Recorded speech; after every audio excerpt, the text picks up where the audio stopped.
प्रभु यीशु के सामर्थ्य नाम में आप सबको जय मसीह की। Praise the Lord. आइए आज के सुंदर सुबह में हम प्रभु का धन्यवाद करते हुए अपना ध्यान हम प्रभु के वचन की ओर लेके जाएं। मेरे साथ यहेजकेल की किताब निकालिएगा।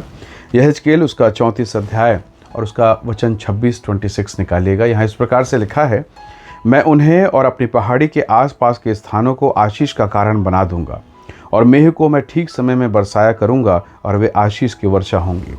Praise the Lord, hallelujah. प्रभु के लोगों, बरसात के मौसम से पहले पतझड़ का मौसम, गर्मी का मौसम, बेचैनी, उमस का मौसम, सूखापन का मौसम होता है।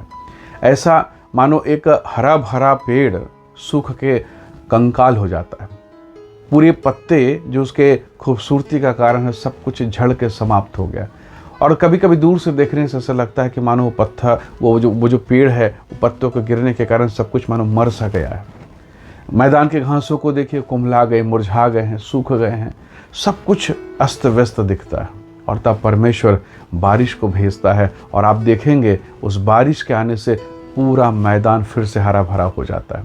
वो मरा हुआ पेड़ फिर से जी उठता है, उसमें फिर से हरी हरी पत्तियां दिखाई देती है। पूरा मैदान घास से परिपूर्ण हो जाता है। अद्भुत परमेश्वर की योजना। प्रभु के लोगों, वो बेचैनी, वो खालीपन, वो निंदा सब समाप्त हो जाती है और फिर पेड़ तैयारी करता है पत्तियों की, और फिर फूल, और उसके बाद फिर फलों की तैयारी करता है। हालेलुया।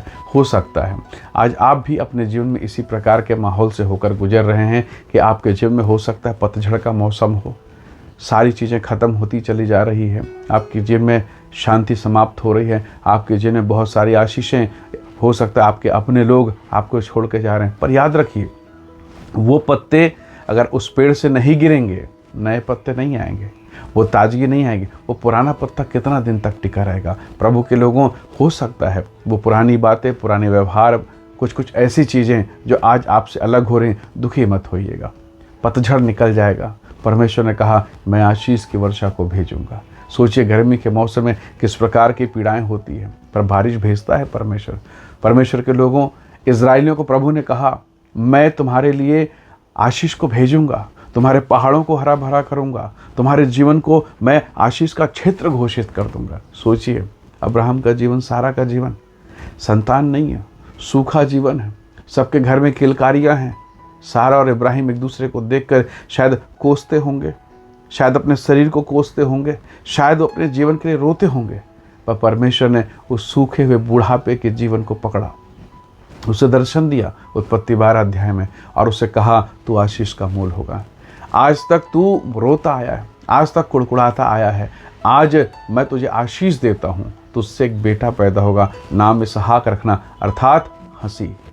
पहले संसार तुम पर हंसता था कि तुम बांझ हो, तुम बगैर आशीष के हो, तुम बगैर संतान के हो। अब तुम हंसोगे मेरे कारण, बेटे का नाम इसहाक रखना, अर्थात हंसी। हालेलुया। हंसने वालों की हंसी पर हंसी परमेश्वर की अद्भुत योजना है। परमेश्वर के लोगों, प्रभु के लोगों, देखिए, जब भयंकर गर्मी रहता है तो परमेश्वर तेज बारिश को भेजता है। क्यों? धरती बहुत ज़्यादा सूखा हुआ है, सब कुछ अस्त व्यस्त हो गया है। पर जब ठंड का मौसम आता है तो ओस की बूंदें गिरती हैं, पता भी नहीं चलता। लेकिन जब आप सुबह उठकर देखेंगे तो पूरा मैदान, पूरे घास ओस से भरा पड़ा है। Praise the Lord. हालांकि ज़मीन बराबर गीला नहीं है, कीचड़ नहीं हो रहे हैं, परंतु सबका पालन पोषण हो रहा है। प्रभु अपने तरीके से आपको आशीष देगा। जब ज़रूरत होगी तो प्रभु बेपनाह आशीष को तुरंत उंडेल देगा और आपको महिमा से भर देगा। और जब ज़रूरत होगी तो वही परमेश्वर आप पर दया करेगा और ओस की बूंदों के समान आपको हरा भरा रखेगा। ये उसका अपना तरीका है। मिस्र से जब बाहर निकले, जंगल में, मरुभूमि में इज़राइल की कलीसिया रही। परमेश्वर उन्हें स्वर्ग से मन्ना गिराकर उनका पालन पोषण करता है। लालटेन नहीं था उनके पास में, शायद उनके पास इलेक्ट्रिसिटी नहीं थी उनके पास में। परमेश्वर स्वयं खड़ा हो जाता और आग का खंभा बन जाता। दिन के समय में वो बादल फैला देता और स्वयं अपनी महिमा को प्रकट करता। वो अपने बच्चों का पालन पोषण करना जानता है। जब मुर्गी खोद करके अपने बच्चों को दाना चुगाना जानती है, तो जिसने मुर्गी को बनाया, जिसने मुझे और आपको बनाया, क्या वो आपको दाना देना नहीं जानता? क्या वो आपको बेहतर जॉब या बेहतर रिश्ते या बेहतर अपॉर्चुनिटी देना नहीं जानता? वो सब कुछ जानता है। पर समस्या क्या है? हम ठंड के मौसम में जहाँ ओस गिरना चाहिए वहाँ हम बारिश की आशा करते हैं, और जहाँ बारिश की आशा होनी चाहिए वहाँ हम ओस की आशा करते हैं। यीशु ने कहा, पिता मेरी नहीं तेरी इच्छा पूरी हो। हम कितनी बार अपनी इच्छा के लिए बातें करते हैं, हम कितनी बार अपनी इच्छा को परमेश्वर पर थोपते हैं। पर आज की सुबह हम प्रभु से बात करें।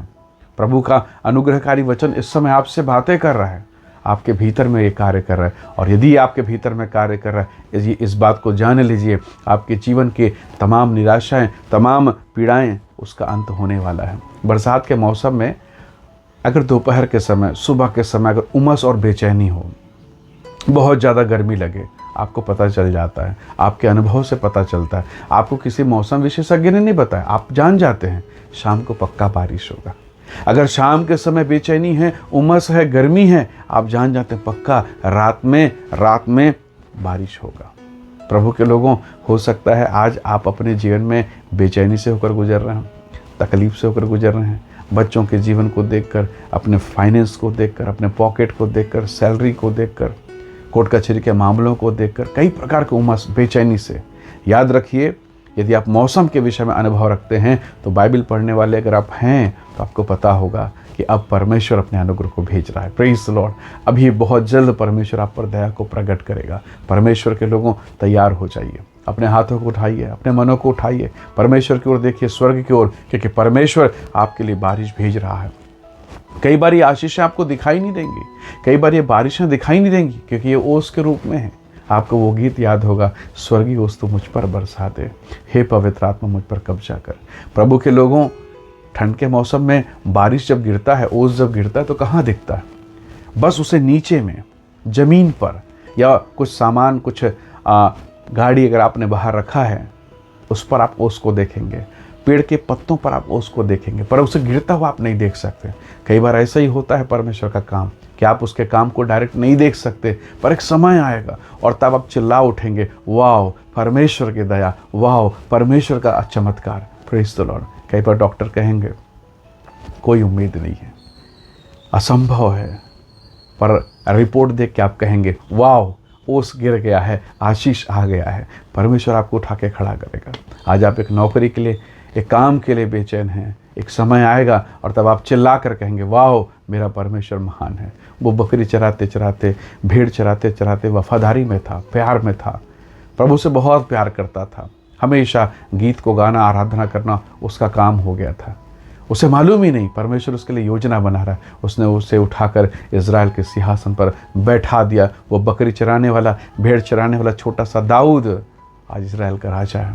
प्रभु के लोगों, कई बार ओस ऐसे गिरता है आपको दिखाई नहीं देगा। एक समय, इस समय आप पीड़ाओं से होकर गुजर रहे हैं, पर समय आएगा जब परमेश्वर आपके लिए ओस को बरसाएगा आपके बच्चों के जीवन पर, और आप उस दिन जय जयकार करने पाएंगे। आइए हम परमेश्वर का धन्यवाद करें, जिसने कहा है मैं आशीष की वर्षा भेजूंगा। प्रेमी अनुग्रहकारी स्वर्ग के पिता, मेरे प्रिय भाई बहनों पर दया कर।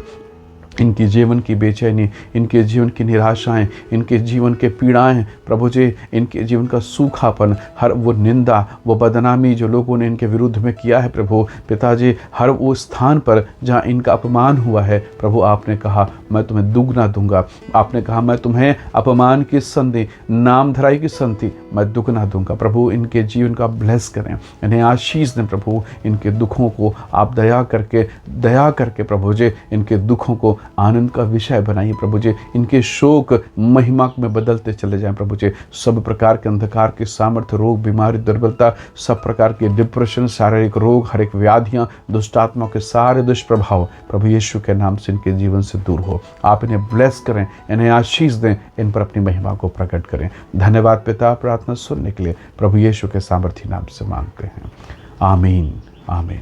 प्रभु आप सबको बहुत ऐसे आशीष दे। परमेश्वर का अनुग्रह सदैव आपके साथ रहे। जय मसीह की।